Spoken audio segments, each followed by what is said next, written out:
Hey, Thrive Loud fans, Lou Diamond here. You know, video continues to be such an integral part of marketing and messaging your business.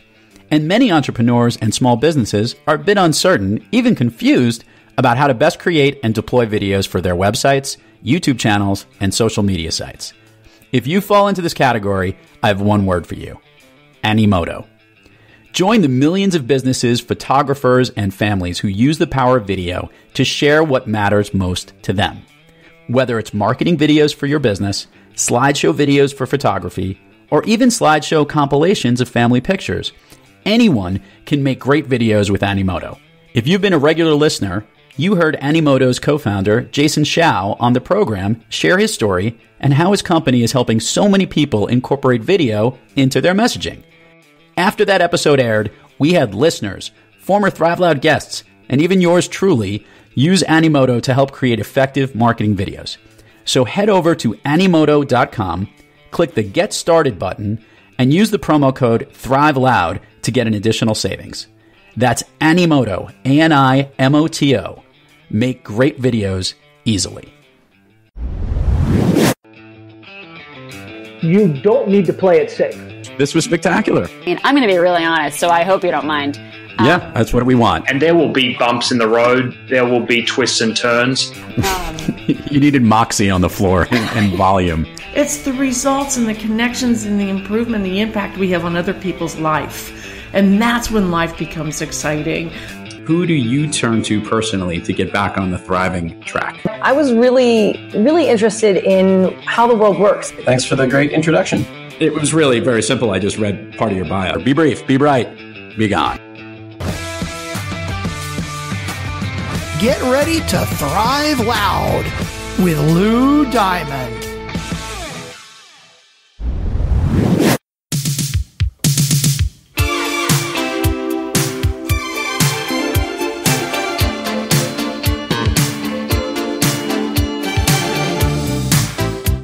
She's simply awesome.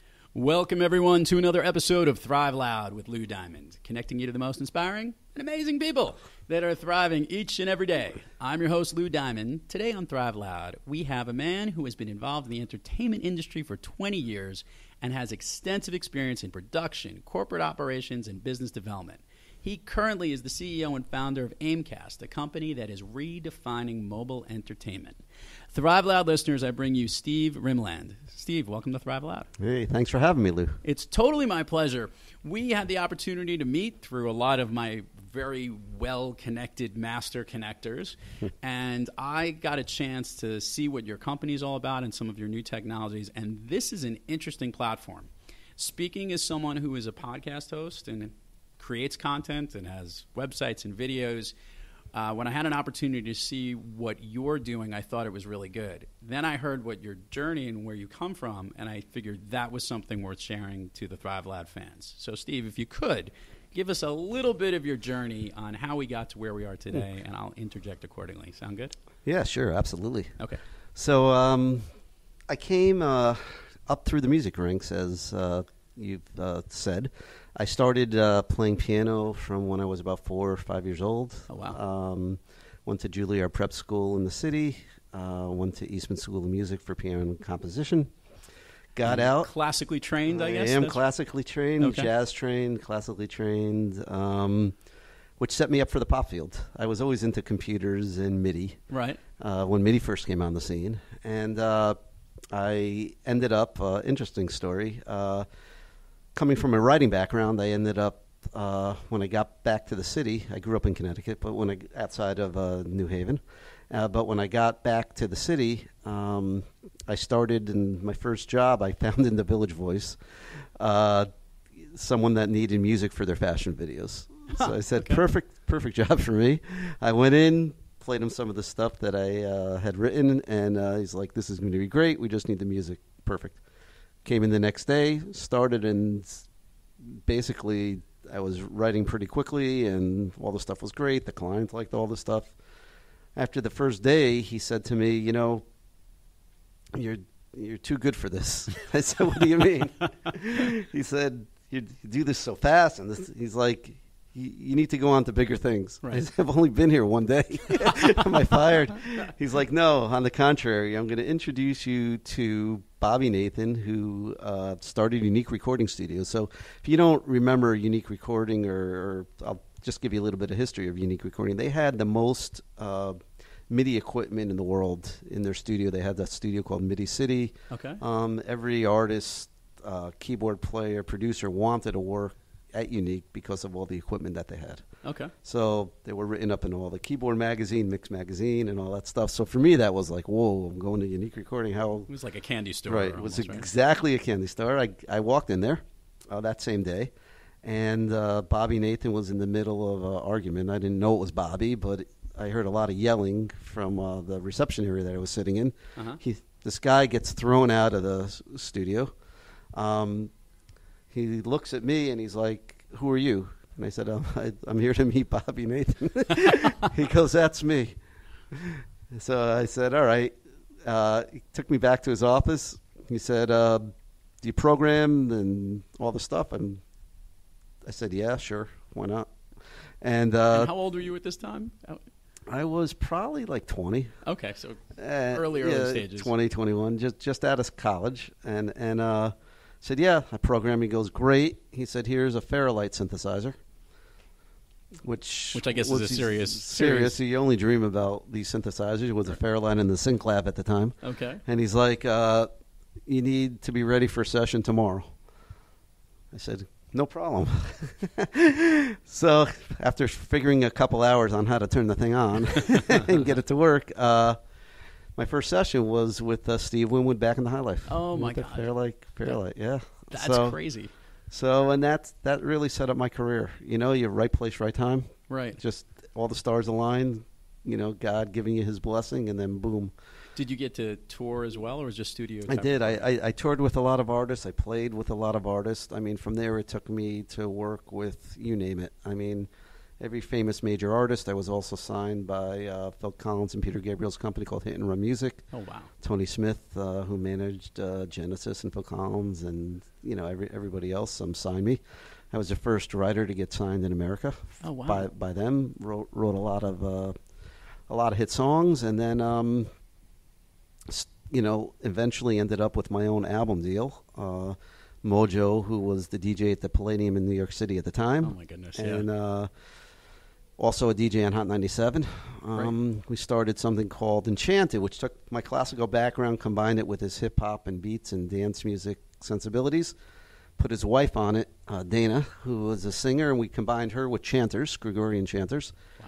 And it was a big hit in the mid-'90s. Oh, so you write music. Do you also write lyrics as well, or is it mostly music? You know, lyrics, because I didn't get blessed with the ability to sing in tune. I never really wrote lyrics. I had ideas for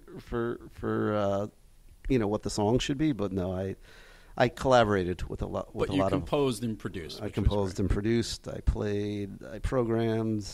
Did the whole gamut for 10 years. Just a question out of curiosity, having dealt with a lot of music performers in the past, was it the creation of the music that you love doing the most, or the performing?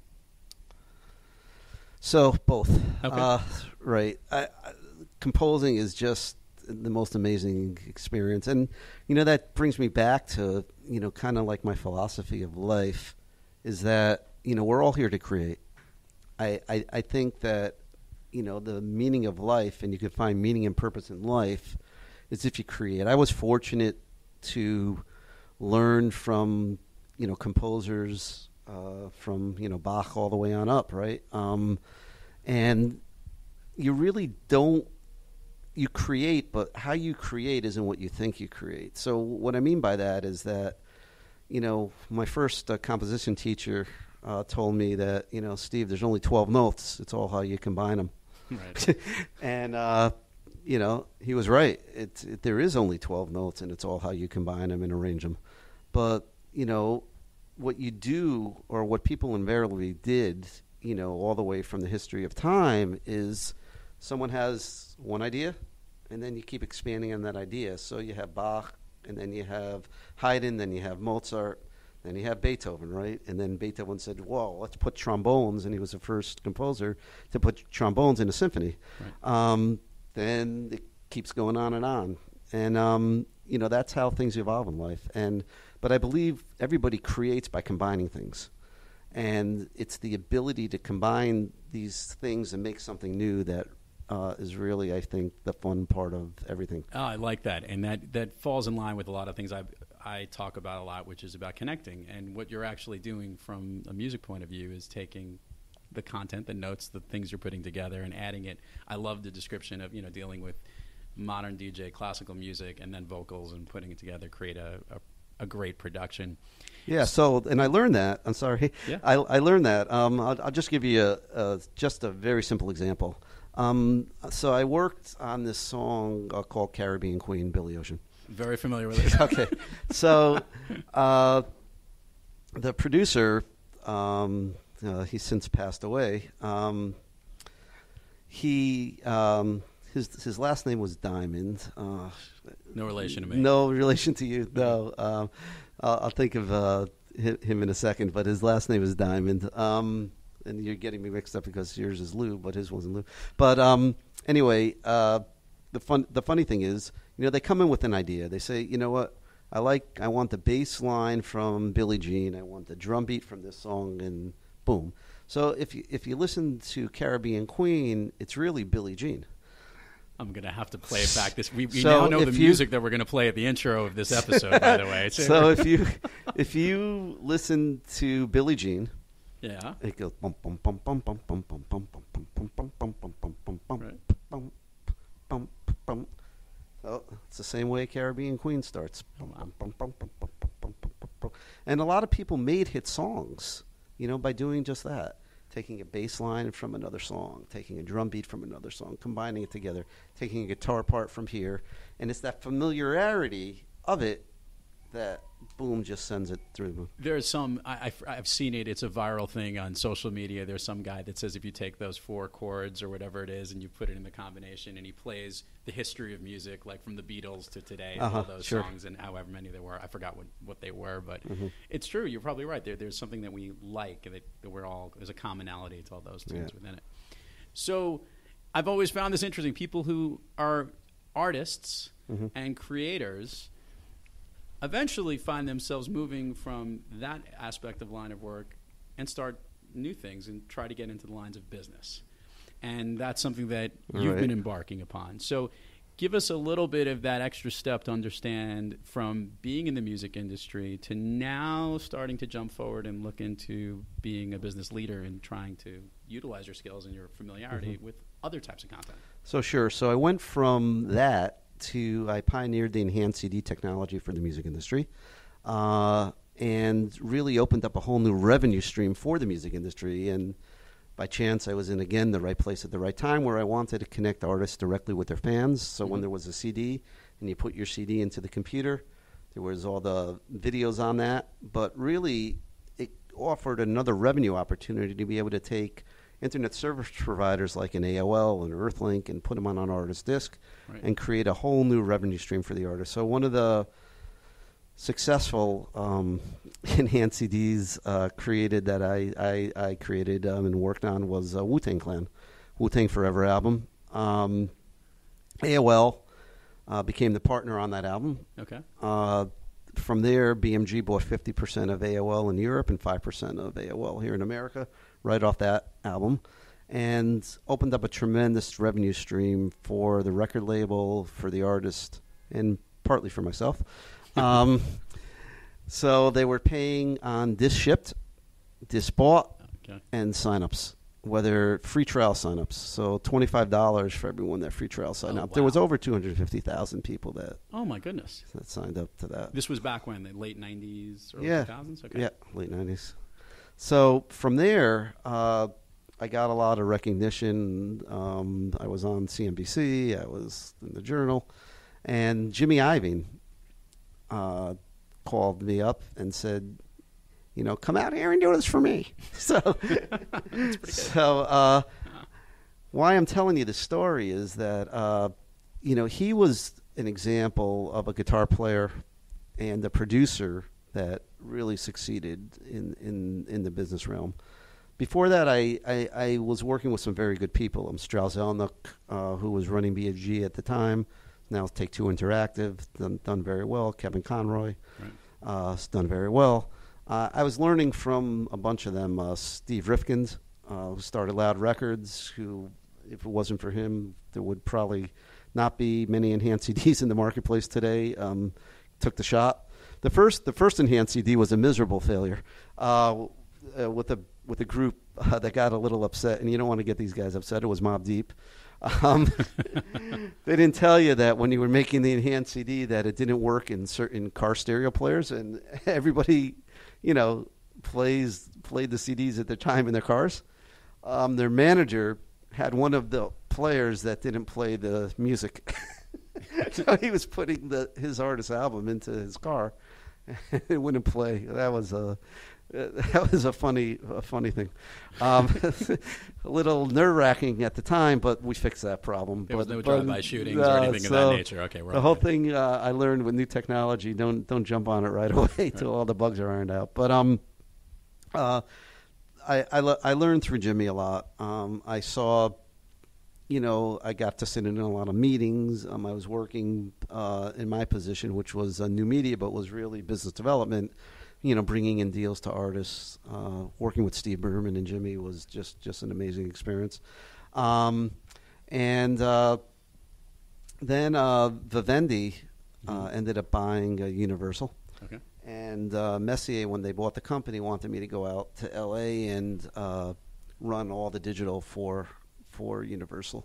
Wow. And I couldn't at the time. My son had just literally got diagnosed with juvenile diabetes, living on the Upper West Side here in the city. Going out there with just friends but no family wasn't an option for us. So I stayed back. I met Jeff Arnold, the former chairman and founder of WebMD, and we had something called HowStuffWorks.com. Okay. And, I really saw, how to build up an organization, how to sell a company, how to, do that. Jeff was a brilliant business guy as well. Artists do have to learn how to be business guys. I'm not the best business guy. I try to surround myself with people that are better than me in a lot of different respects, more organized than myself. Artists tend not to be organized. It's a rare find to find someone with that creative, very strong, right-minded way of thinking versus, the... But you know what? You have to find a team around you with whatever you do that believes in the idea and believes. And once you could do that, and then, it's what do you want to do when you find those people, right? So do those people want to sit and work 9 to 5 every day and not be able to also be creative? Mm-hmm. Because I find that with me, I want everyone to be creative and thrive. I want everyone to get their ideas out there and take ownership in things. I want everyone, if I succeed, they succeed. It's not just like a one person succeeds and I think that's really the magic of what makes something successful is you have to find those right people around you, the right team around you that wants to stick it out with you through the bad times because there's a lot of hurdles getting something off the ground. And even when something does get off the ground, there's support hurdles with that. But the team is everything at that point. And Jimmy had a great team. Yeah. Jimmy had the best team where he could just... And he continued to surround himself with other people that thought like he did and build a whole army of producers, which I saw that special, and it was really, really good. Yeah. His whole thing was, how he found his artists were through the producers. Right. Interesting enough, Eminem was found by his nephew, DJ, and then Dre took it from there and made him a... that was a deadly combination. But there again, you're combining Dre with Eminem. Boom. You're combining Black Eyed Peas, who were friends of mine at the time. They were, kind of like a jazzy, kind of trancey, hip-hop a little bit in their group. But till Fergie joined Black Eyed Peas, boom. It's not Will.i.am wasn't brilliant. It was bringing the two together to also... It was bringing the two together. And Ron Fair was the one that took, Fergie from RCA and brought her over to Interscope and put her. So let's fast forward, because I think the bummer about enhanced CDs is that even if someone gave me a CD right now, I wouldn't have any place to put it, which is always a big problem, right? DVDs and all that. So let's talk a little bit about where we are today in the medium, and specifically what you're doing with AIMeCast. Talk about, I guess, what you observed, because this is a unique observation about what's going on in the industry with content and digital space, and how you're trying to change that experience. Right. So what I observed, I observed from a different angle with my son, who got diabetes and then came down with other autoimmune diseases, which we ended up, at more doctors and hospitals for years than I wish to talk about right now.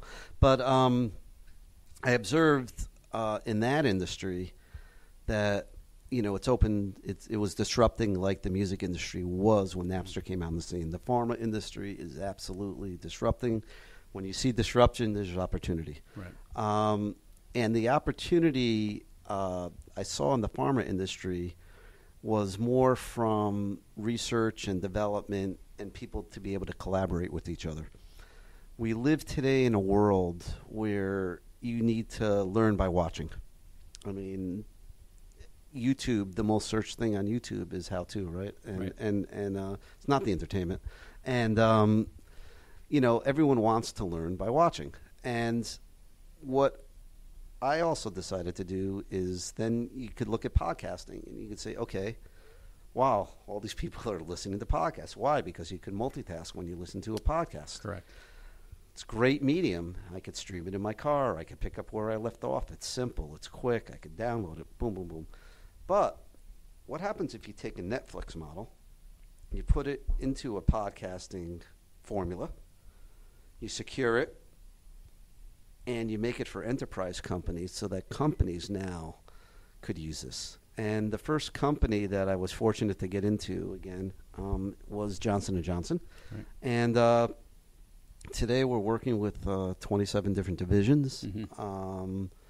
And it's really taken off internally and starting to take off externally. So if you think about Netflix combined with podcasting, that's basically what you get with AIMeCast. So for the Thrive Loud listeners to get a visual of this, if you think about Johnson & Johnson and all the educational tools they need to train their salespeople, their doctors about their products, AIMeCast has created a medium where you can actually access this content on your phone.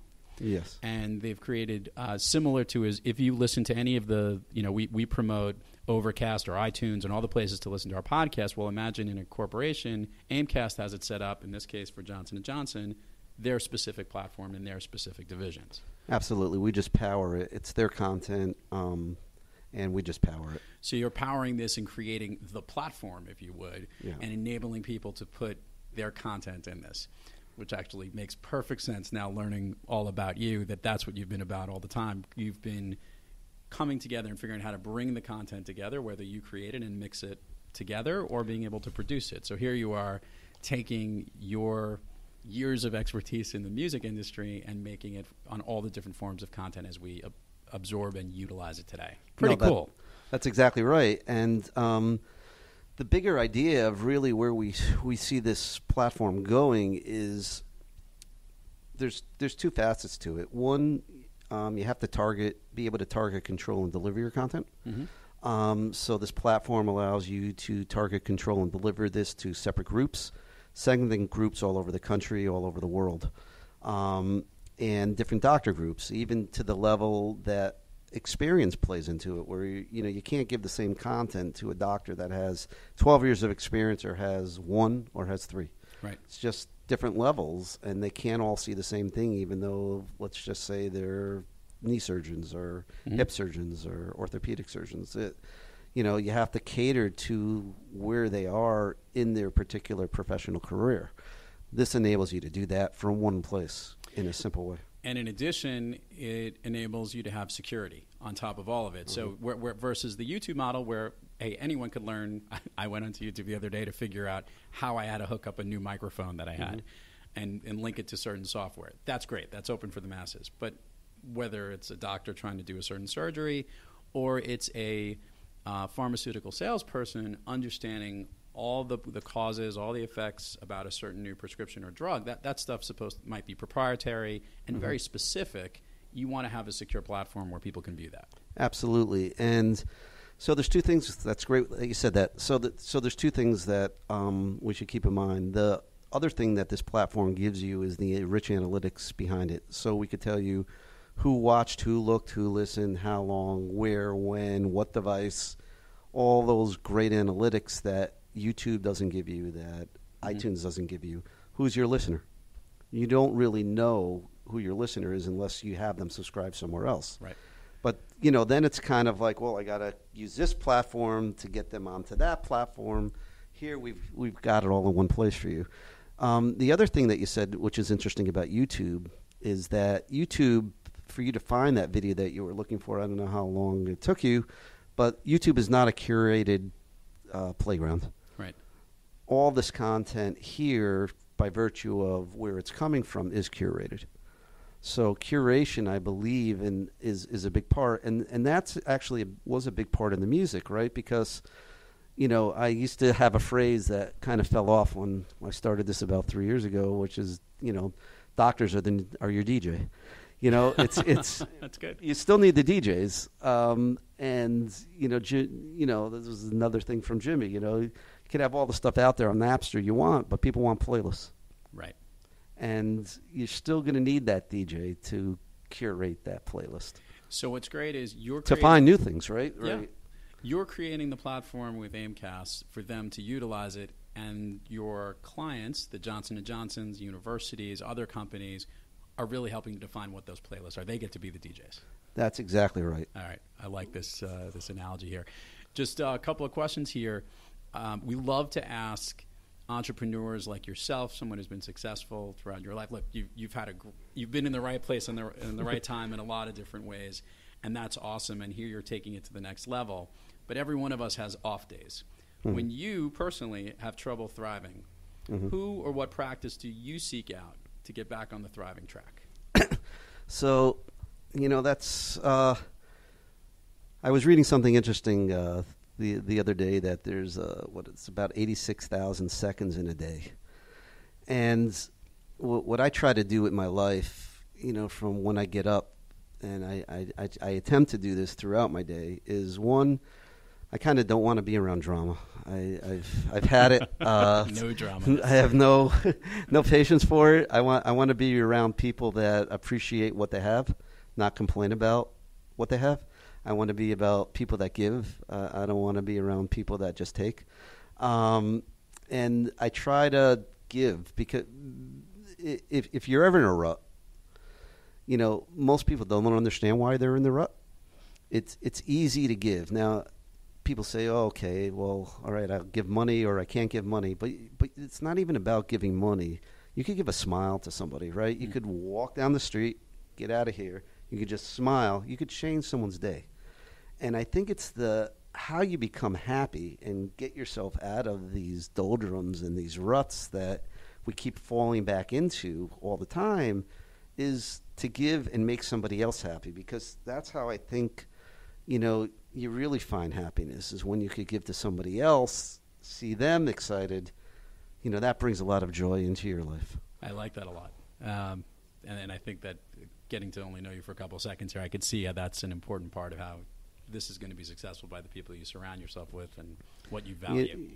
I'm fortunate. I met Matt here through a text message, right, by almost one meeting with someone that just texted him, and I just happened to follow up. Matt happens to be the other side of the room here. We're in New York City here, somewhere in Midtown, and we figured we'd all meet up here. Matt happens to be the head of business development for AIMeCast. But I mean, what luck is this? Here I am in the farm industry, and you get someone that's, not only is he a great guy and generous and giving, but just came out of WebMD. Right. I mean, I didn't even know that. That's here great. I'm sitting here, and I said, tell me a little bit about yourself. What you did before. I just, we just exited WebMD. WebMD sold the KKR, and I'm like, oh my God, this is like but like I said, you have to have that blessing from God, because But you have to be ready for it, right? Like too much opportunities in life, it's exactly that you don't see it. Like you're getting all these opportunities in life, you just have to choose. Right. And that's the only thing you really could do, Lou, in life is to choose your reaction to things, right? It's really not about the thing; it's about your reaction and what you do with that, right? It's example from a doctor. You know, you could be, you know, kind and compassionate and caring, or you could be bitter and angry. And you know what? Always go with the kind, compassionate, and caring person. No matter how good the other person is, it's never going to end up good for you. I totally agree. Before we get to some of the admin stuff here, what's your big goal for AIMeCast? What do you see the potential of what this platform can be? So my main goal of this platform, let's just say for the pharma industry, I know we're in several different industries, but for the pharma industry, and my dream is for this platform to become a collaboration platform to transfer knowledge and information between the top researchers in the world, the top doctors in the world, for them to have a secure place to share their knowledge and their information to help come up with cures, to help hard cases. So my son's a hard case. There shouldn't really be today such hard cases. And if there's a place where doctors could share information, they could actually create a better day-to-day regimen for somebody to handle the day-to-day till they actually find a cure for something. But I think that's a big part of why I created the platform. The second part I wanted to create, and then an offshoot of that is to be able to, pharma companies are also out there doing a lot of research and things like that, and funding a lot of research. I wanted a way for the pharma companies to be able to take that knowledge, share that knowledge with doctors in that disease state or discipline. So imagine having a hub where the pharma companies are dumping information. That information is targeted and going out to doctors in a certain disease state or a discipline, like orthopedics or cardiovascular doctors and things like that, sharing the latest knowledge of what today they call best practices, to be able to really help things that shouldn't happen, like, you know, infections after surgeries, right? Which is a big problem today. It's a simple problem to solve, but it's bad all the way around. So it's bad all around for the person that gets the infection. It's bad for the hospital. It's bad for the doctor, and it becomes very costly. Cardiac surgery where someone gets an infection from a $30,000 surgery now costs everybody $300,000. We're in an industry that, you know, is going to bury the economy. It's trillions and trillions of dollars. I'm not sure exactly. I hear different numbers, but I hear up to $7 trillion of where we're at, what the country is going to spend on healthcare. That's $7 trillion is the GDP of a lot of countries. So, or 10 times that amount in some cases, but you're right, yeah. So I feel this could do a small part. And if it could do that small part and help even one person or one case, then I succeeded. That's great.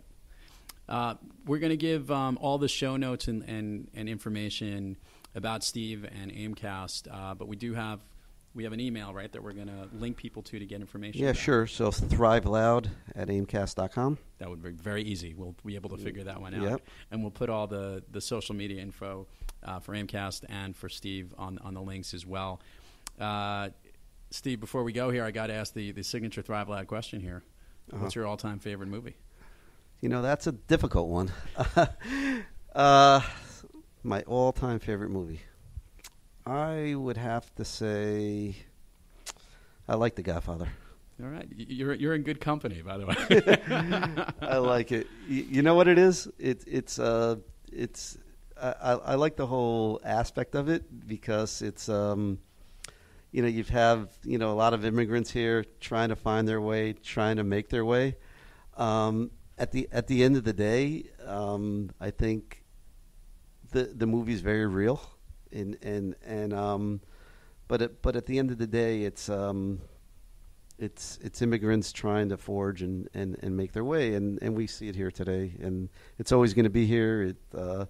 I think Scorsese did an amazing job with it. I think that's who Ford Coppola, but that's Coppola.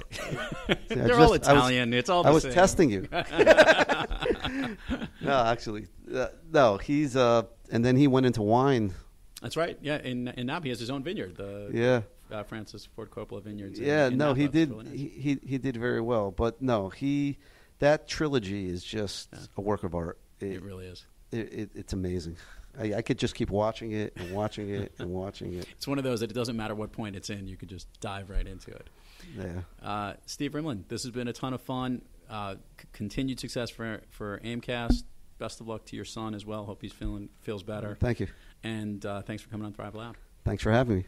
And to all the Thrive Loud listeners out there, keep thriving onward and upward. And remember, be brief, be bright, be gone.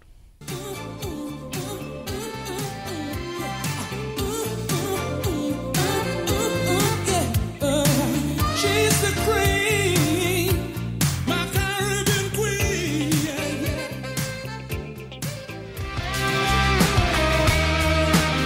You've been listening to Thrive Loud with your host, Lou Diamond. Make sure to subscribe on iTunes, Overcast, or wherever you get your podcasts. And follow us on Twitter, Facebook, and Instagram at Thrive Loud. Or find us on the web at thriveloud.com.